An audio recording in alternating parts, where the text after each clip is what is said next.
Nah, sebelum masuk ke materi, kita harus tahu pengertian dari persaingan usaha bisnis. Apa sih pengertian dari persaingan usaha bisnis itu? Nah, persaingan bisnis adalah kondisi di mana perusahaan atau pemilik bisnis melakukan kompetisi untuk meningkatkan penjualan serta untuk memperluas pangsa pasar mereka dengan cara menjual produk atau jasa yang lebih berkualitas, lebih murah dan juga lebih berinovasi daripada pesaing. Nah, ini biasanya dilakukan dengan berbagai cara seperti memberikan diskon, memberikan promosi atau iklan, memberikan variasi dan juga kualitas yang baik, dan juga masih banyak lagi. Nah, selanjutnya ada penyebab dari persaingan usaha bisnis. Yang pertama itu ada penjualan produk yang sama, yang kedua ada saluran distribusi yang sama, yang ketiga ada pemasukan yang sama, dan yang keempat ada perubahan naik turunnya harga. Lalu ada manfaat dari persaingan usaha bisnis. Yang pertama itu memenuhi kebutuhan konsumen. Dengan ada persaingan bisnis, ini memotivasi bisnis untuk memenuhi kebutuhan konsumennya dan juga menciptakan produk yang lebih efektif daripada dengan pesaing. Lalu yang kedua itu ada menambah inovasi. Dengan adanya persaingan bisnis itu juga bisa menambah inovasi kita sehingga produk yang kita jual itu lebih berinovasi dan lebih unggul daripada produk dari pesaing. Lalu yang ketiga ada mengetahui kelebihan dan juga kelemahan dari bisnis. Dan ini bisa mendorong perusahaan untuk mengevaluasi apa saja kekurangan dan juga kelebihan dan juga apa saja yang harus dibenahi sehingga bisnis menjadi lebih baik daripada yang saat ini. Nah, persaingan bisnis itu terbagi menjadi dua bagian, yaitu yang pertama persaingan sehat atau healthy competition. Di sini persaingan bisnis atau pelaku bisnisnya itu bersifat sehat dan sesuai dengan etika bisnis yang berlaku dan tidak melanggar aturan yang ada.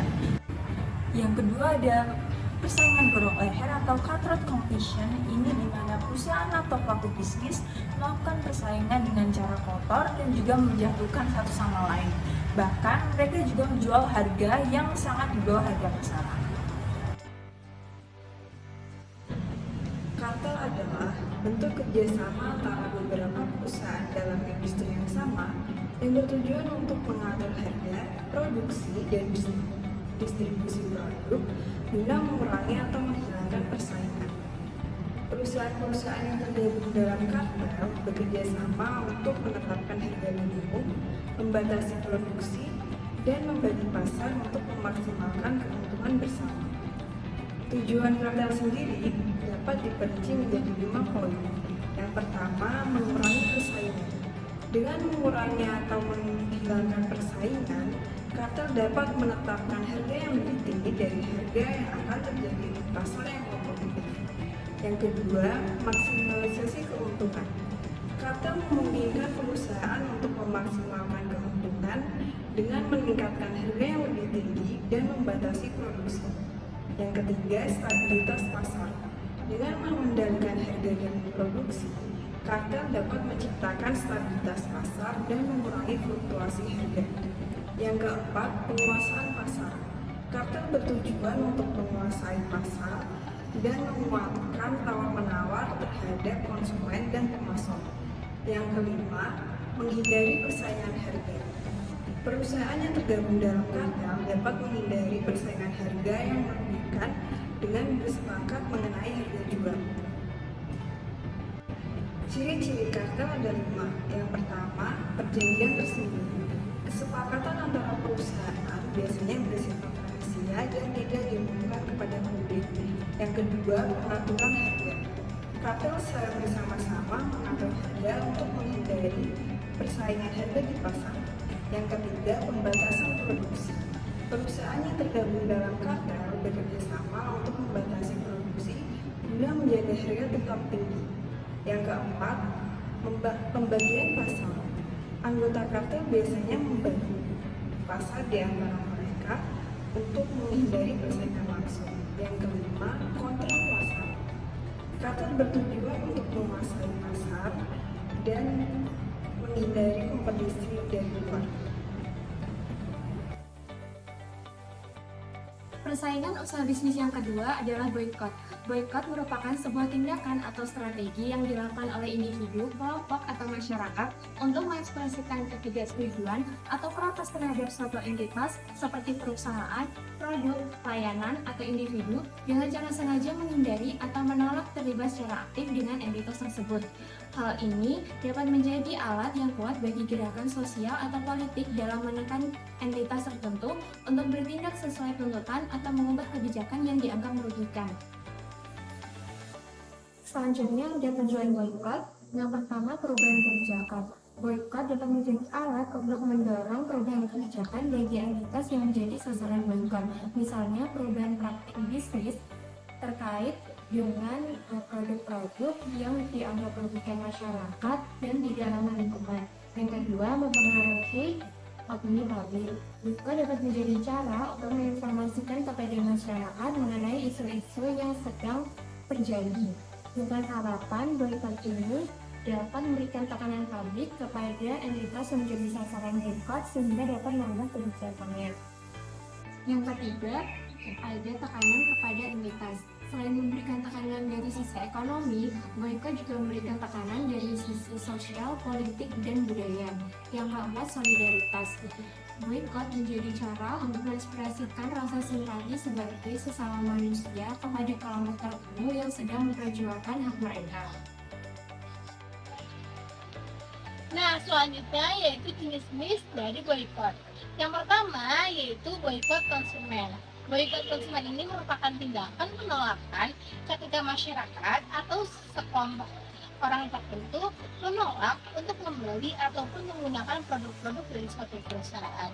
Contohnya yang saat ini sedang marak yaitu boykot terhadap produk-produk yang terafiliasi oleh Israel untuk mendukung Palestina. Contoh barang-barang yang di boykot yaitu seperti Unilever, Starbucks, KFC, dan masih banyak produk-produk lainnya. Yang kedua yaitu boykot bisnis ke bisnis. Ini merupakan tindakan penolakan ketika satu atau kelompok bisnis memutuskan untuk tidak melakukan kerjasama ataupun melakukan perdagangan dengan perusahaan lain. Yang ketiga yaitu boykot employee walkout. Ini merupakan tindakan penolakan ketika karyawan atau buruh dari suatu perusahaan melakukan mogok kerja sebagai respon dari kebijakan yang dianggap tidak adil. Biasanya mogok kerja ini dilakukan sampai mereka itu dipenuhi tuntutannya atau masalah mereka teratasi. Nah, selanjutnya yaitu faktor-faktor yang mempengaruhi efektivitas dari boykot. Yang pertama yaitu tujuan yang jelas. Boykot yang memiliki tujuan yang jelas dan juga spesifik cenderung akan lebih efektif. Yang kedua yaitu dampak ekonomi. Boykot yang memiliki dampak ekonomi yang signifikan pada targetnya cenderung akan lebih berhasil. Jika boykot menyebabkan kerugian finansial yang nyata bagi target, maka mereka lebih mungkin untuk memenuhi tuntutan. Nah, yang ketiga yaitu dukungan dari masyarakat. Boykot yang didukung oleh banyak orang memiliki potensi yang lebih besar untuk berhasil.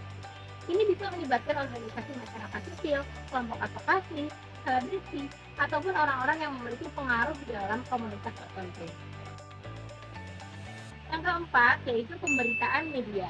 Perhatian media terhadap boykot dapat memperkuat ataupun meredam efektivitasnya. Pemberitaan yang positif dapat memperkuat kesan dari boykot dan juga menarik lebih banyak orang untuk ikut mendukung. Sedangkan pemberitaan yang negatif akan mengurangi dampaknya.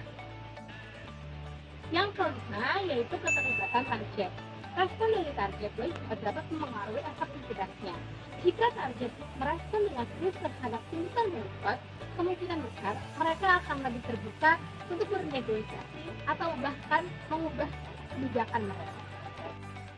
Nah, selanjutnya yang keenam yaitu alternatif yang tersedia. Keberhasilan dari boykot juga dipengaruhi oleh ketersediaan alternatif bagi konsumen ataupun peserta boykot sendiri. Jika ada pilihan yang layak sebagai pengganti dari produk yang diboykot, maka boykot memiliki potensi yang lebih besar untuk berhasil. Yang terakhir yang ketujuh yaitu durasi dan ketekunan. Boykot yang berlangsung dalam jangka waktu yang lama dan dilakukan dengan konsistensi cenderung akan lebih efektif dibandingkan dengan boykot yang berlangsung hanya sesaat. Persaingan usaha bisnis yang ketiga yaitu monopoli. Apa sih monopoli itu? Monopoli adalah pemusatan kekuatan ekonomi yang dilakukan oleh satu atau lebih pelaku usaha yang mengakibatkan dikuasainya produksi dan juga pemasaran dari barang atau jasa sehingga menimbulkan persaingan usaha yang tidak sehat dan juga merugikan kepentingan umum. Ciri-ciri monopoli. Yang pertama, hanya terdapat satu pemasok atau satu perusahaan saja. Yang kedua, tidak ada barang pengganti atau substitusi. Yang ketiga, hambatan masuk baik secara hukum, teknis, alamiah. Dan yang keempat, tidak ada perusahaan lain yang dapat menghasilkan produk yang sama. Tujuan monopoli. Jadi, apa sih tujuan monopoli itu?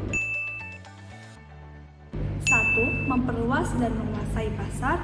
Yang kedua, memperoleh keuntungan secara maksimal. Yang ketiga, memungkinkan perusahaan tersebut menjadi pengendali harga dan pengendali pasar. Dasar hukum larangan praktik monopoli. Dasar hukum larangan praktik monopoli yaitu pada pasal 19 huruf A dan B dan pasal 25 ayat 1 huruf A dan C Undang-Undang Nomor 5 tahun 1999 tentang larangan praktik monopoli dan persaingan usaha tidak sehat. Dampak monopoli. Yang pertama, terjadinya entry barrier. Yang kedua, hambatan bagi pelaku usaha pesaing. Yang ketiga, eksploitasi terhadap hak pilih konsumen. Dan yang keempat, terjadinya gateway clause.